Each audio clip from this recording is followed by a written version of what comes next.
I'd now like to return to the ritual of the 33rd degree Mason as quoted in E. Starr Miller's book entitled The Occult Theocracy. The ritual continues with its explanations of just what it is that has killed mankind. Religion, because religion is but philosophies evolved by men of genius and adopted by the people in the belief that they would increase their well-being. So here we see that the Masons are out to attack religion as one of the killers of mankind.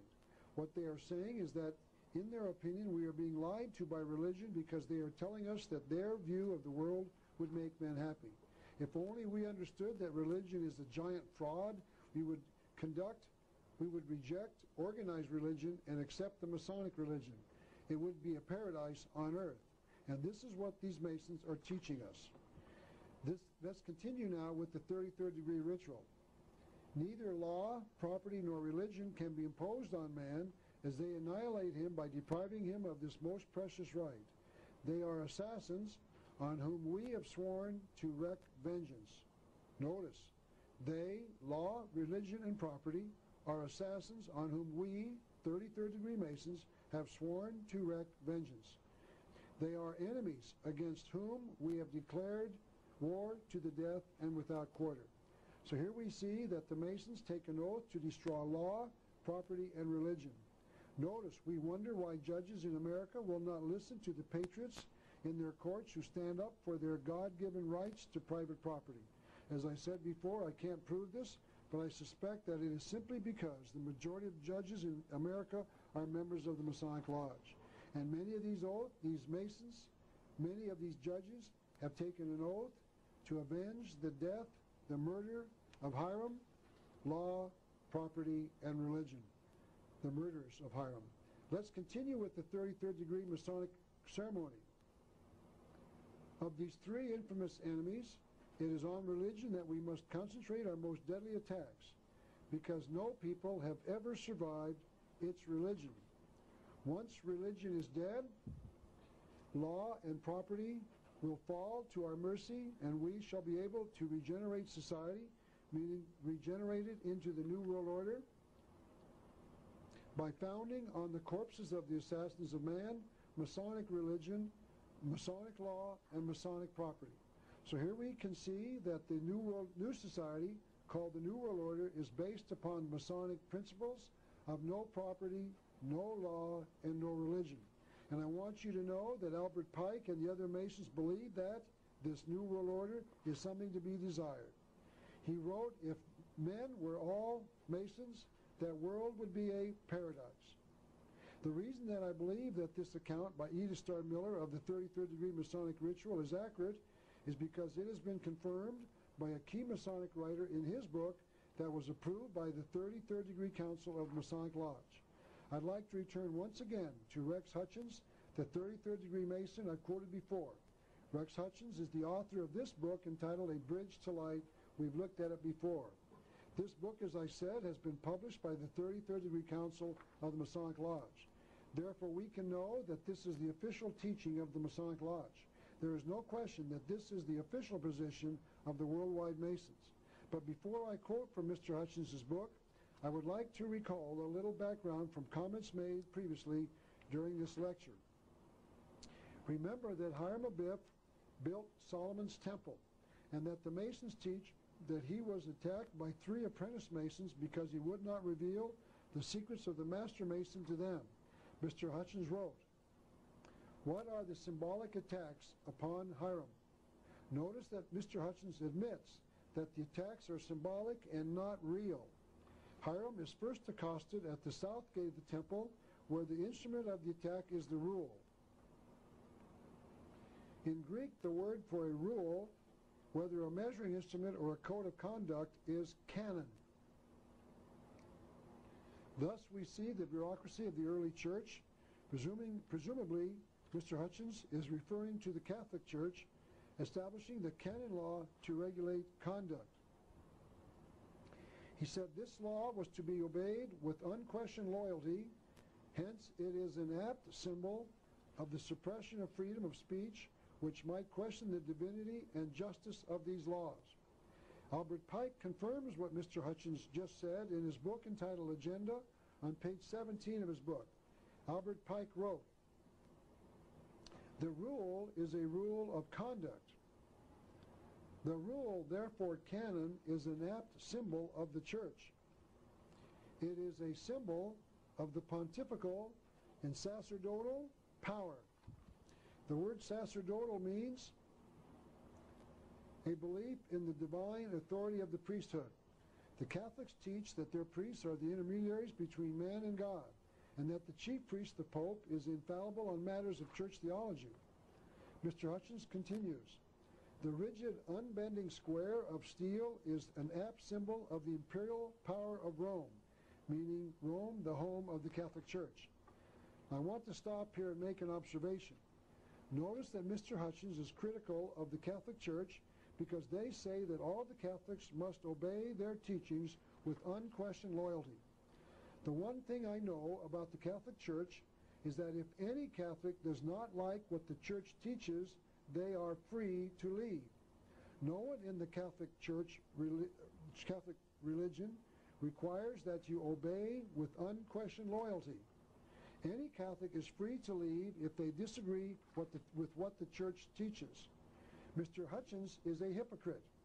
It is interesting to note that nowhere that I can find in his book does he criticize the federal government when they definitely require that all Americans, quote, obey with unquestioned loyalty, unquote, any of their laws that any American does not agree with. If you do not like a particular American law, one that violates your rights to life, liberty, or property, you cannot disagree with the law and leave. The government passes laws, and we must obey them with unquestioned loyalty. We cannot leave if we disagree. For instance, I believe, as I pointed out in the last session of this lecture, that welfare is legalized theft. I believe that government has no right to take my property in the form of taxation to give it to someone that they claim needs it. This is called stealing if I do not believe in welfare. If I object by not paying my taxes, I go to jail. That is requiring me to obey with unquestioned loyalty. But this learned PhD, Dr. Rex Hutchins, does not object to that. When one person is required to work for the benefit of another, it is called slavery. When the government forces one person to earn a wage for the benefit of another, it is called slavery. Slavery is defined as forcing one to work for the benefit of another. Welfare forces me to work for the benefit of another. Welfare is slavery, but Dr. Hutchins cannot see that. I used to be a Catholic. I did not like some of the things they were teaching, so I left. No one forced me to go to church. No one forced me to obey with unquestioned loyalty. But this PhD does not understand the difference. PhDs are supposed to be educated, but Mr. Hutchins cannot recognize slavery when he sees it, because when I am forced to pay my taxes when I object, it is called slavery. But this PhD cannot recognize that, and because that is pure hypocrisy. Yet Mr. Hutchins is critical of the Catholic Church, where anyone is free to leave if they do not wish to obey, but he is not critical of the government where none are free to leave if they do not wish to obey. Dr. Hutchins was not able to see the difference, yet Dr. Hutchins received his PhD from the University of Arizona. That means that he is an educated man. Supposedly this PhD would be able to figure this out, but he can't. And this very glaring mistake was repeated by Albert Pike, who wrote this on page 15 of his book entitled Legenda. The Scottish Masonry makes no war on Catholicism, apparently meaning Christianity, as a religion. It resists only its claim of right to resort to force to compel men to believe what its infallibility decides to be truth in matters incomprehensible. So even the greatest Mason of all time cannot recognize slavery when he sees it. So Mr. Pike is just as wrong as Mr. Hutchins. Both of these men are learned hypocrites. That makes Masonry wrong in one of its basic premises. Because Hutchins and Pike cannot see slavery when it shows up in the form of legalized theft, Masonry cannot see slavery when it shows up in the form of legalized theft. Masonry, where is your objection to legalized theft in the form of welfare?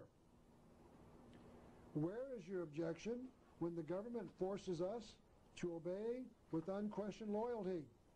I think any fair researcher will find no objection in their writings. So the Masons are hypocrites. The Masons who do not object to legalized theft are hypocrites. Masonry, where is your objection to slavery in the form of welfare? Welfare has been part of the government's program of legalized theft for some 30 years. But where is Masonry's objection? They object to an example where there is no force, but are silent where there is force. Let me recommend to any Mason watching this video, it is time to get out. Do not obey the Masons with unquestioned loyalty. It is time to get out. Leave the order. Mr. Hutchins continues in his book, therefore Hiram, with the rule, is struck where the organs of speech are. Here he points out that mankind was murdered by the church who would not let them question their teachings. They are murdered with the rule, meaning the teachings of the canon church, of the Catholic Church. Before I continue with Mr. Hutchins' quote, I would like to show you these two symbols of the Masons, the square and the compass.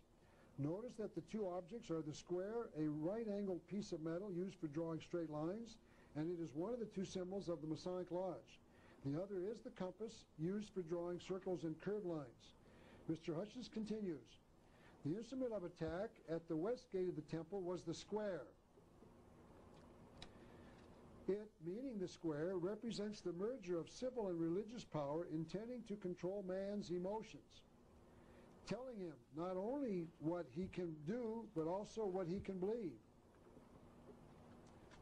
Thus Hiram is struck near the heart, the traditional seat of the affections. What he was saying here is that man was created with certain emotions. Mr. Hutchins is claiming that religion deprives him of his right to enjoy those emotions by teaching him what is right and wrong. One of those emotions is sexual desire. This emotion is God-given. But then, according to Mr. Hutchins, religion tells you not to exercise your emotion except under the marriage commitment, by teaching that you shouldn't enjoy this natural emotion anytime you so choose to enjoy it if you are not married. Even if you wish to enjoy your emotion by force, meaning that you shouldn't rape someone. What Mr. Hutchins is saying is that religion deprives mankind of the use of their God-given emotions by telling him that he can't use it. It is his claim that religion unfairly teaches man not to enjoy any woman he chooses to enjoy at any time and under any circumstance. Religion teaches that a man exercising one of his emotions can't be intimate with, for instance, his daughter. But what if he wants to be because his mind tells him it's okay? What if the Mason wants to enjoy one of his emotions with a 2-year-old baby? The Masons cannot tolerate religion interfering with man's emotions. So mankind was killed by religion. Mr. Hutchins continues, the setting maul, an instrument of brute force, is a fitting symbol of the blind, unreasoning mob. The setting maul is a hammer used by a stonemason in the cutting of a stone to the proper size. Masons use the hammer to drive the chisel in removing parts of the stone. It, meaning the unreasoning mob, fears the force of the intellect and seeks the destruction of the products of the mind. So here he repeats his charge